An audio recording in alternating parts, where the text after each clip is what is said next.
In this video, I'm going to show you how to put together a set of stereoisomers.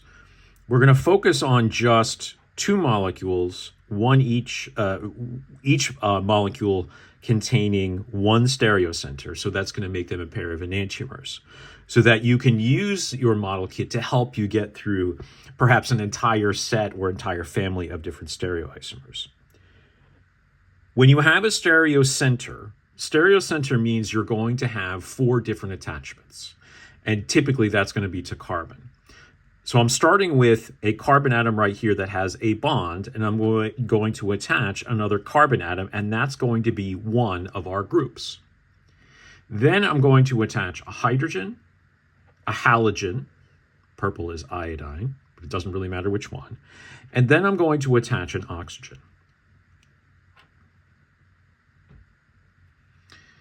So this is one form of this stereocenter where I have these four different things attached. So what I want to do now is make it an enantiomer. It's going to be a mirror image. So I will start with, again, a carbon atom, and I will attach another carbon atom to it, and then I will attach the oxygen atom.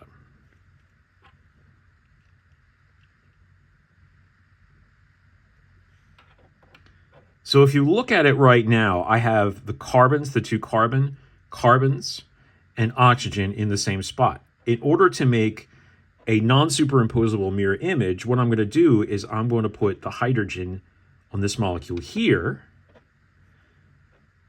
and then the iodine here. So these are now mirror images of each other. And if you think about our terminology for stereoisomers, non-superimposable mirror image, if I put them on top of each other, the oxygens and the carbons match up, but the iodine and hydrogen are opposite. And there's no way that I can flip these around in order to get them to superimpose. They are always going to be mirror images. And this is exactly like your hands. Your hands are always going to be non-superimposable mirror images. So that's a very simple way of making a set of enantiomers.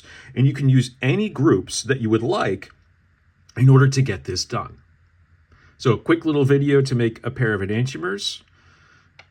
We'll talk about assigning configurations in a different video. I'll do this bite size, so I'll see you in the next one.